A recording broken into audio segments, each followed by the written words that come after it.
오늘 주신 말씀을 가지고요. 제목을 한번 따라해 주실까요? 버티는 삶에 관하여. 이런 제목으로 말씀을 나눠보도록 하겠습니다. 사실 이 제목은요, 동명의 한 에세이 수필 모음집 책의 제목입니다.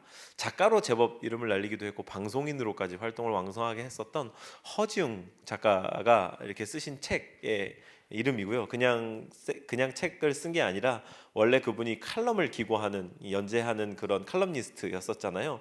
영화에 대한 이 평을 쓰고 이랬던 칼럼들과 또 자기 삶에 대한 소회와 단상들을 썼던 글들을 모아놓은 모음집 단행본의 제목이 버티는 삶에 관하여라고 하는 제목으로 한 권의 책으로 6년 전, 7년 전인가요? 이렇게 발간되었던 적이 있습니다. 그 책의 제목을 좀 가지고 와 봤는데요. 일단 그 책의 한 에피소드, 이 에피소드의 제목 역시 버티는 삶에 관하여 인거든요.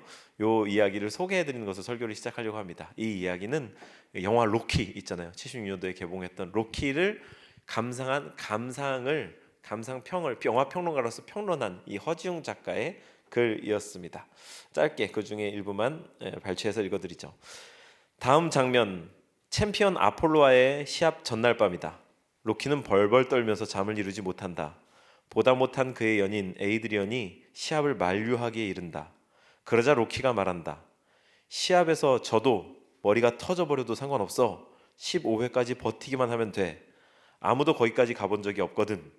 종소리가 울릴 때까지 두 발로 서 있으면 그건 내 인생에서 처음으로 뭔가를 이뤄낸 순간이 될 거야.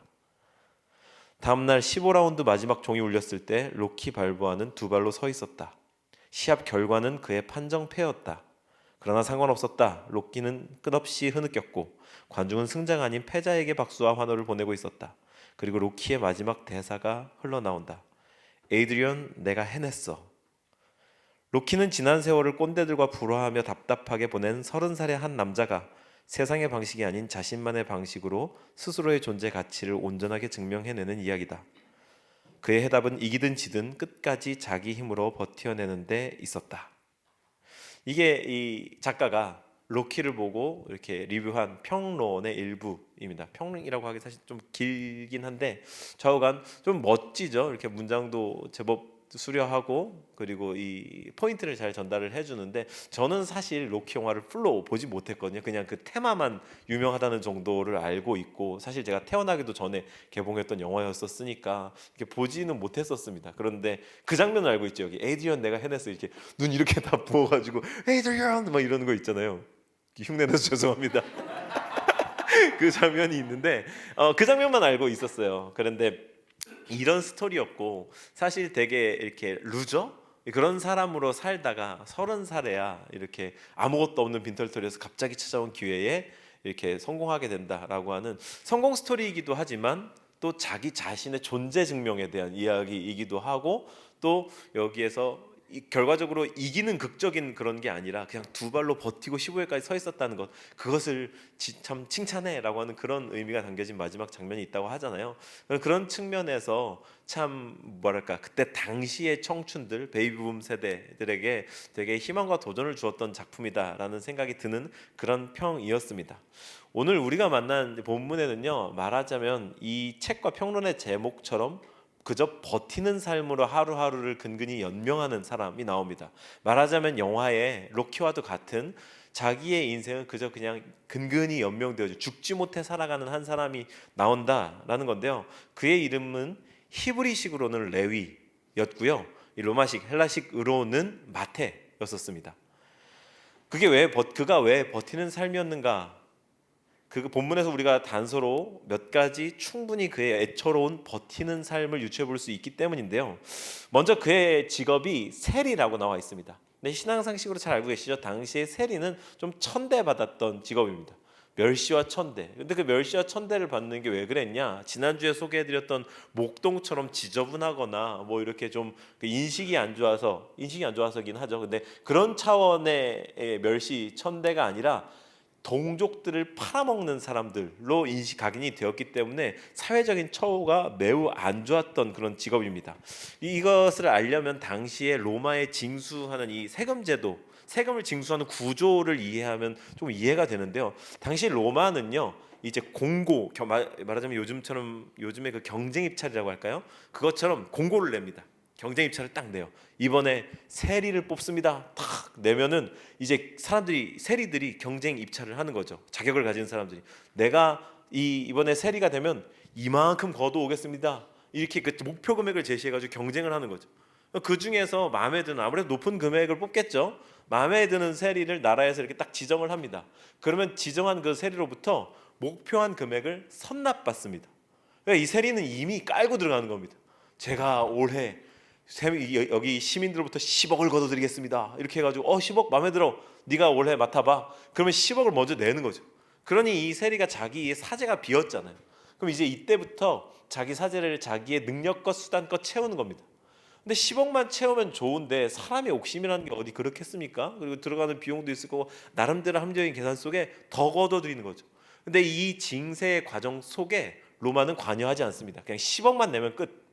그렇기 때문에 나라에 바칠 세금, 로마에 바칠 세금만 목표하고 그것을 채우기만 하면 그 이상은 세리들이 어떤 방법을 동원하든지 간에 그냥 무조건 세금을 매겨 자기의 사재를 불리는 데에 이렇게 눈이 충혈되어 있었고, 그러한 세리들에 대한 인식 때문에 이 백성들의 인심은 매우 안 좋았으며, 그게 특별히 자기의 동족이었던 사람이라고 한다면, 우리로 생각해 보면 일제치하에서 강점기 때 일제를 향해 동족들의 재산을 뺏어다 갖다 바치는 사람으로 각인되고 있었던 거죠.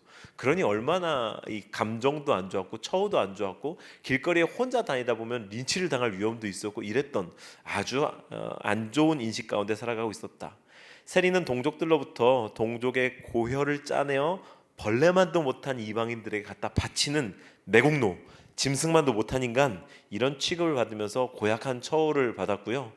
법정에서는 노예, 창녀와 함께 증언도 거부되는 사람들이었습니다. 이들이 증언하는 건 효력도 없었어요. 예배에도 참석할 수 없었고, 때문에 바리새인 서기관들은 아예 이들을 율법상 죄인으로 규정해두고 입지를 없애버렸습니다. 그러니 돈은 좀 만졌을지 몰라도 얼마나 모멸감을 느끼는 삶을 살았을까 우리가 능히 짐작할 수 있겠습니다. 뿐만 아니라요, 이 사람의 이름에서 우리가 한 가지 더 중요한 힌트를 얻을 수 있는데요, 오늘 이 누가복음에 소개된 이 사람의 이름이 뭡니까? 히브리식 이름 레위였죠. 레위. 우리가 2주 전까지 함께 나눴던 여호수아기를 통해서 이스라엘 백성들이 가나안 정복을 마치면서 땅 분배를 할 때 땅 분배를 받지 못한 유일한 한 지파가 어디였나요? 레위 지파였죠. 그에게 하나님 뭐라고 말씀하셨습니까? 너희에겐 내가 너희의 기업이 된다. 그러니 너희들은 곳곳에 흩어져 살면서, 너희 동족들의 땅 곳곳에 흩어져 살면서 이 도피성을 포함한 너희만의 성읍을 만들어 놓고 거기에 거주하면서 너희 동족들의 영적 지도자가 되어라. 타락하지 않도록 이끄는 제사장 역할을 감당해라. 예배를 가르치고 예배를 관장해라라고 하는 위대한 소명을 받은 지파가 레위 지파였습니다. 근데 이의 이름이 레위란 말이죠. 이 마태는 레위 지파 사람이었습니다. 제사장의 혈통에서 타고 태어났는데, 제가 지난주에 이 깨어진 세상에 대해서 설교하면서 이스라엘 역사의 최저점을 지나고 있다고 말씀을 드렸었잖아요. 그런 상황인 겁니다. 제사장으로 태어났음에도 불구하고 돈을 벌기 위해서 길거리로 나왔어야 하는, 제사장의 태생적 소명 따위는 안중에도 없이 그냥 이제 그런 것들 다 버리고, 아유 그래봤자 뭐해, 우리 민족 이미 망했는데 여기에서 이 현실에나 잘 맞춰서 살아야지 라고 하면서 살아가고 있는, 하지만 그럼에도 불구하고 자기 삶 가운데에 하나님이 나를 이런 백성, 이런 민족으로 태어나게 하셨다라고 하는 정체성은 남아있는, 왜 어려서부터 유대인이니까 계속 이런저런 신앙교육을 받았을 거고 그 혈통적 정체성은 잃어버리지 않고 살았을 거라 이 말인 거죠.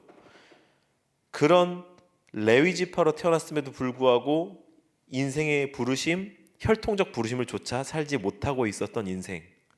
본문의 예수님은요, 그런 레위를 지나가다가 나를 따르라, 요 딱 한마디를 가지고 부르십니다. 근데 그때 레위가 어떻게 하나요?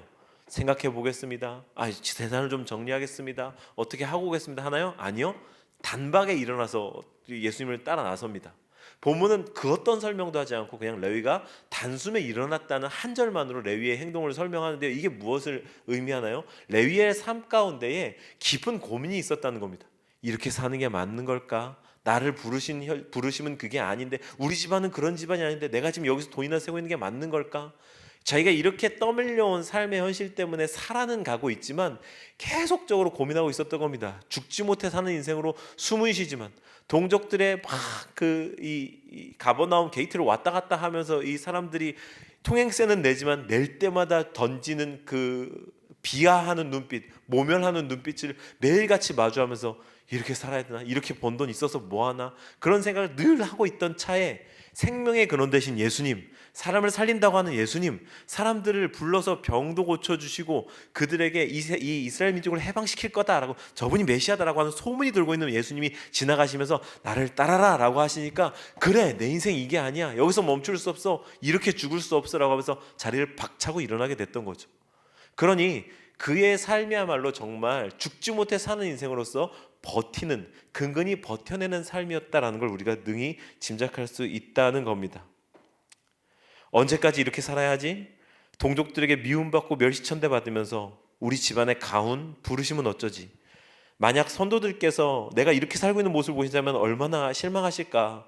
처음 가나안에 들어갔을 때 우리 집안이 받은 사명은 이게 아니었는데, 내 인생의 유일한 낙이라고는 돈 좀 만지는 것뿐이잖아. 그런데 돈 좀 만지면 뭐하나? 아무도 나를 사람 취급조차 해주지 않는데 여기 앉아서 오가는 사람들의 경멸스러운 눈빛을 견디는 일을 언제까지 계속해야 하나? 오늘도 출근하기 싫다. 오늘도 사람들을 마주치고 싶지 않다. 그런데 당장 도망가 버리면 로마 군인들이 날 잡으러 오지 않을까? 도대체 어쩌란 말인가? 어디까지 버텨야 한단 말인가? 이제 지친다. 제가 레위가 혼잣말을 속으로 했다면 이렇게 했을 거라고 상상하면서 좀 각색해 봤는데요. 사랑하는 여러분, 이게 2000년짜리 레위의 이야기이기만 할까요? 아니요, 우리는 21세기를 살아가면서 우리야말로 그때 못지않게 버티는 인생으로 살아가고 있지 않습니까? 저도 많은 사람들을 만나는데요, 직장이 삶의 처소가, 그리고 우리가 처한 가정이 예배의 처소가 되게 합시다, 삶이 교회가 되게 합시다 늘 외치고 다니는 사람이지만서도 그곳이 가장 처절한 지옥인 것처럼 살아가는 사람들 너무 많이 만나거든요. 오늘 레위의 이 독백이 그분의 삶의 고백인 사람들 너무나도 많이 만나더란 말입니다, 목회자로서요. 그런데 이게 제가 지금 3자적으로 이야기를 하지만 저와 여러분의 이야기라는 것 또한 솔직하게 인정되지 않는가를 물어보고 싶은 겁니다. 눈뜨기가 무섭게 내 목을 죄어오는 현실, 하루하루가 지옥 같은 것, 어찌저찌 버티고는 있지만 이렇게 사는 게 과연 맞는 걸까 싶은 생각, 당장이라도 때려치고 뛰쳐나가버리고 싶은 충동, 오늘도 하루를 버텨내긴 했지만 더 암울한 건 내일도 오늘이랑 다르지 않을 거라는 기대 없는 매일. 오늘날의 레위, 혹시 우리가 아닌가? 만약 이것이 그렇다라고 인정되어진다면 오늘 본문은 그런 오늘날의 레위들에게 뭔가 던져주고자 하는 메시지가 있음을 보아야 합니다. 주님은 오늘 본문의 레위를 통해 분명히 우리에게 무언가를 말씀하실 것입니다. 2000년 전에 그런 레위를 제자로 삼으시고 심지어 복음서의 저자로 삼으신 분이시라면 2000년이 지난 오늘까지 그분이 위대하시고 전능하시고 전지하신 분이시라면 오늘 우리에게도 능치 못함이 없으실 것을 믿습니다. 하지 못할 일이 없을 줄 믿습니다. 그러니 오늘 우리가 버티는 인생에 주시는 메시지가 무엇인가, 이 질문을 하나 가지고 오늘 본문의 레위에 대해서 좀 살펴보면서 우리 또한 버티는 21세기의 버티는 인생들로서 어떻게 하는 것이 하나님 뜻인가라는 인생의 레슨을 좀 받아보고자 합니다. 사랑하는 여러분, 이 메시지 나누고 난 후에 버티는 인생에서 위대한 인생으로 거듭나시길 주님의 이름으로 축복합니다. 정말 그렇게 되실 줄 믿습니다. 아멘한 사람들만 그렇게 되라. 가장 먼저 본문은요, 버티는 우리네 인생을 향해서 예수님은 일상의 현장에서 부르신다라고 메시지를 전해줍니다. 27절 정말 그런지 한번 읽어볼까요? 시작. 그 후에 예수께서 나가사 나를 따르라 하시니, 저를 한번 보실까요? 이 개척 초기에 제가 개척 초기부터도 계속 풍삼초첩기 막 이렇게 계속 하고 있었으니까 아주 개척 초기에 되게 풍삼초의 이 텀이 되게 길고 여유로운 때가 있었어요. 그때 하루는 이렇게 햇볕도 잘 들어오는 예배당에서 딱 저 자리, 지금 우리 한 집사님 앉아 계신 저 자리에 이렇게 저 테이블 펴놓고 저기 앉아가지고 이제 그 주일의 설교를 생각하면서 성경책을 읽고 있었는데, 이 개척했다고 하니까 이제 로컬이 정해졌으니까 이 주변을 지나가던 한 친한 친구가 갑자기 전화를 했어요. 저한테 그러는 거죠. 뭐해? 교회. 어디야? 먼저 그래. 어디야? 교회. 그랬더니 뭐해? 어디야? 교회. 왜? 그러더라고요. 왜긴? 그렇게 외긴 이러면서 한마디 받아 넘겼는데 그럼 뭐해 이러더라고요. 성경 읽어 그랬더니 왜 그러더라고요. 그래서 제가 야 나 목사야 씨. 너 몰라서 설명해 주는 것 같아. 너 모르는 것 같아서 설명하는데 나 목사야 그러면서 둘이 막 껄껄 웃었어요. 근데 여러분 목사가 교회에 있는 게 이상한 일이 아니잖아요. 그런데 말하자면 오늘 이 본문의 레위 세리가 세관에 앉아 있는 것도 이상한 일이 아니죠. 그 자기가 출근해야 할 자신의 삶의 처소에 가서 자기의 해야 할 일들을 하고 있었다라는 건데 누가가 굳이 이 부분을 클로즈업합니다. 마치 제 친구가 당연히 목사가 교회에 있는데 그걸 클로즈업하면서 왜? 이렇게 질문을 던졌던 것처럼 레위가 그 자리에 앉아 있는 것을 누가가 클로즈업을 하는데요. 세리가 세관에 앉아 있는 것을 보시고라는 액션을 클로즈업하는 거죠. 당시에 세리는 두 부류로 나눌 수 있었습니다. 한 부류는요, 이 지나는 길목에 앉아가지고 통행세하고 이 간접세를 징수하는 그런 세리가 있었고요. 또 한 사람은 직접 이 징수원들이랑 집집이 찾아다니면서 이 주민세하고 직접세를 징수하는 그런 두 가지 종류의 세리가 있었는데요. 이 레위는 전자의 경우에 해당했던 겁니다. 딱 앉아가지고 거기서 지나가는 사람들한테 세금 징수해가지고 매기는 그런 사람이었는데 그에게 그 세관이 일터이면서 자신의 삶의 현장이었던 거죠. 예수님은 바로 그곳으로 찾아가셔서 레위를 부르신 건데 이게 저한테 던져주는 메시지가 큰 겁니다.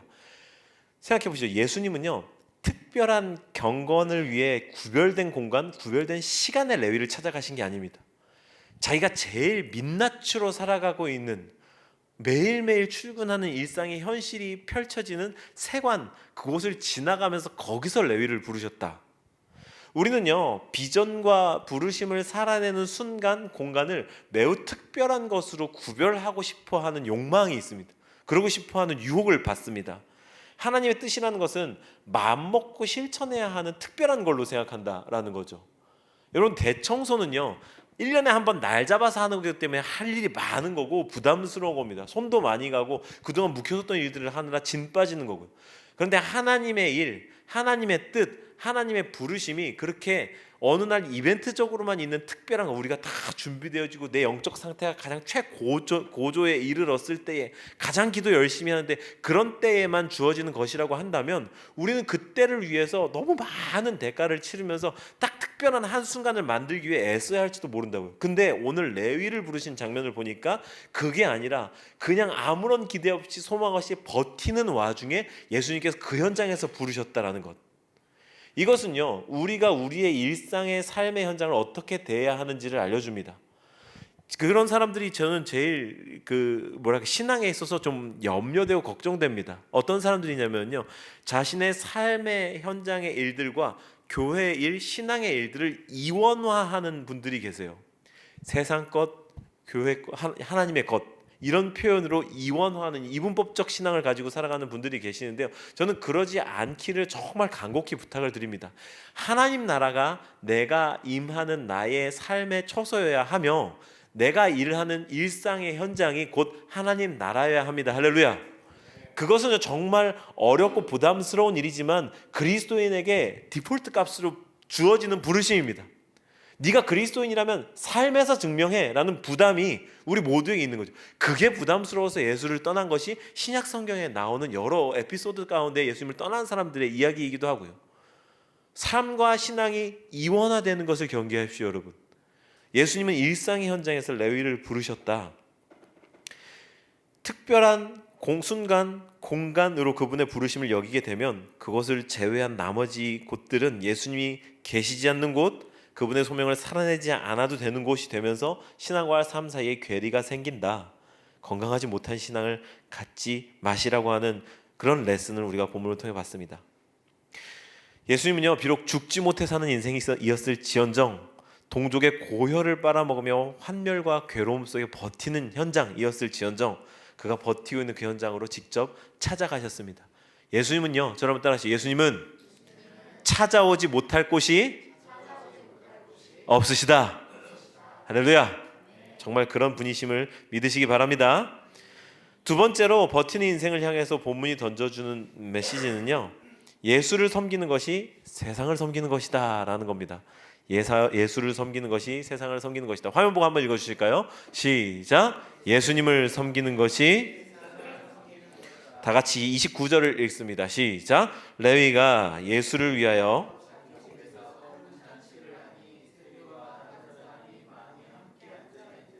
레위가 누구를 위해서 잔치를 열었다고 되어 있나요? 누구를 위해서?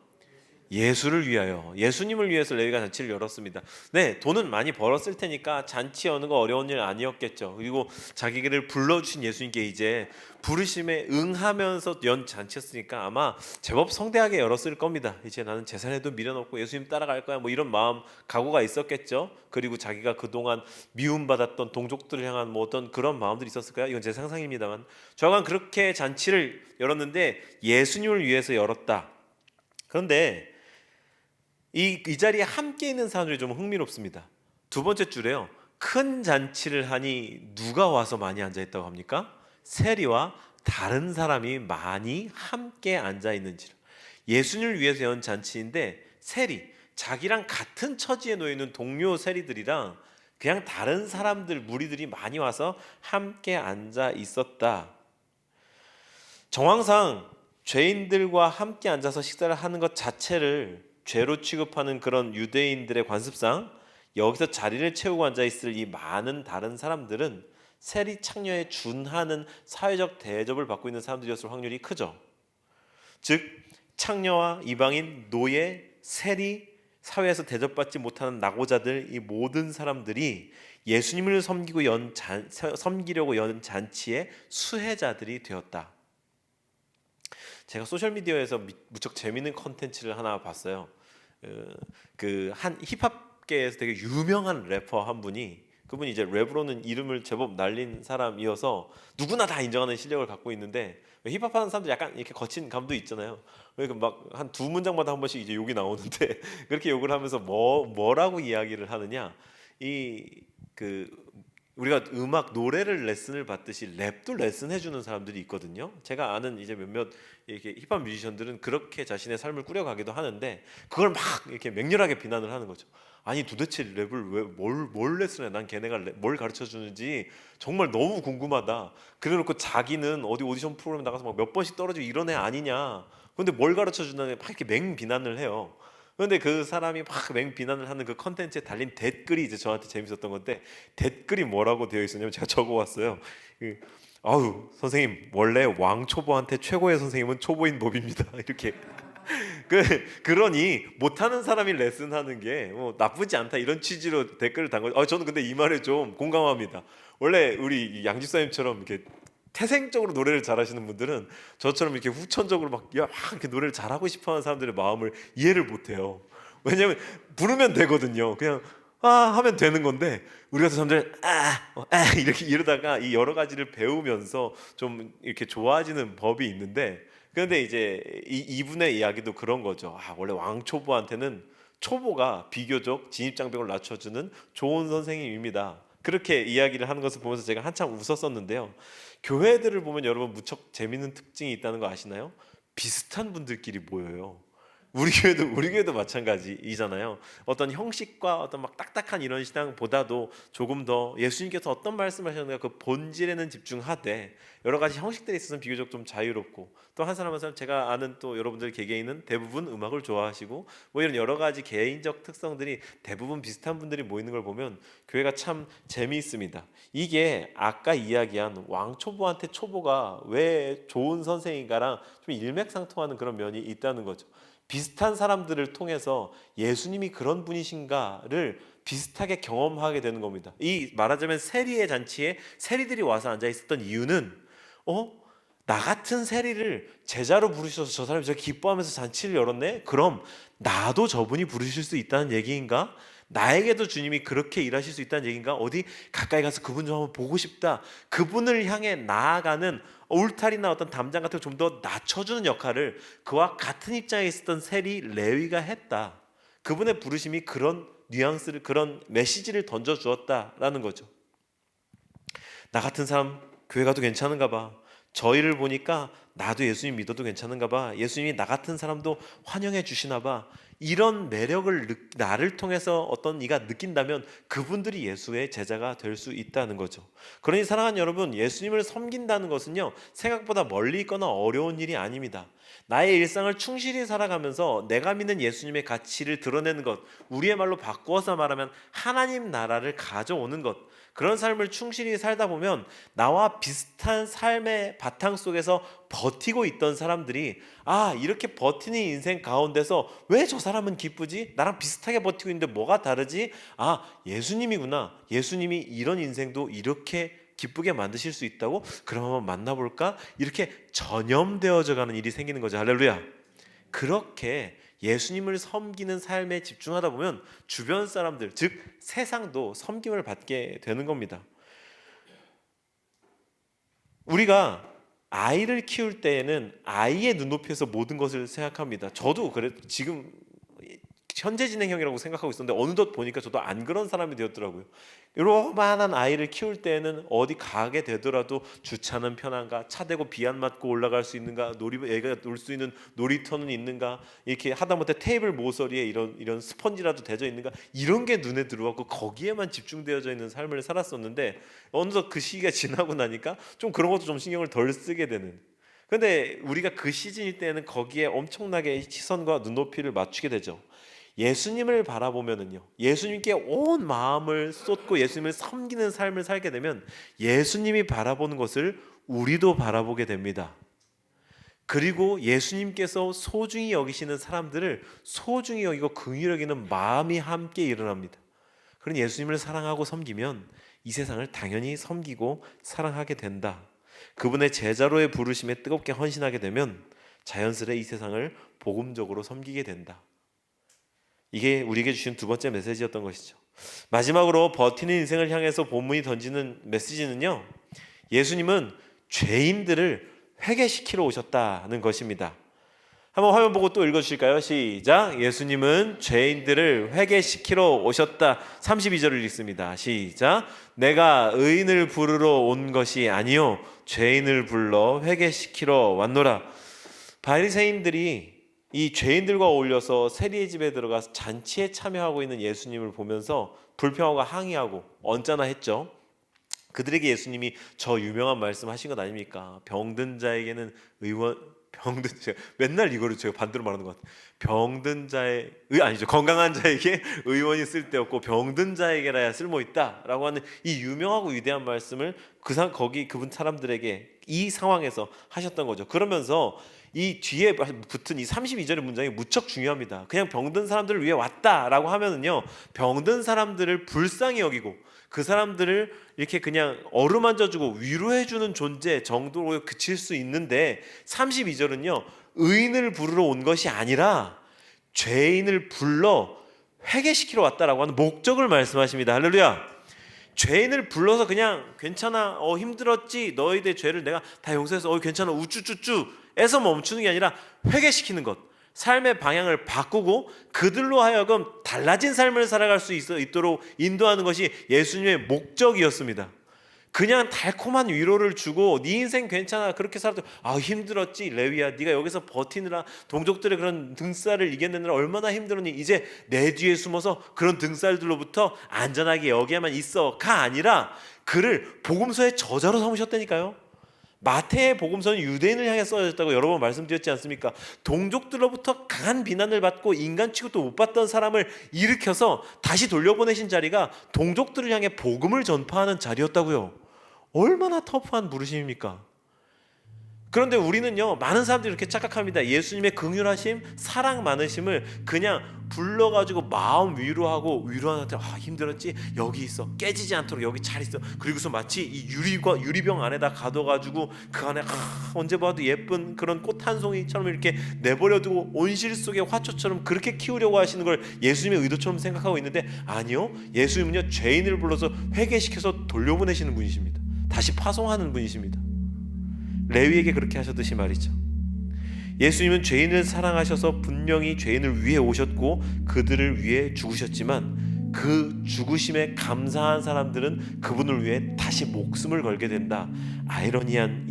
아이러니하지만 영광스럽고 기쁜 이 재생산의 굴레에 우리가 들어가게 된다라는 거죠. 회개란 삶의 방향을 바꾸는 것을 의미합니다. 유턴을 의미합니다. 이전에 행하던 대로 행하지 않을 것이라는 결심을 의미합니다.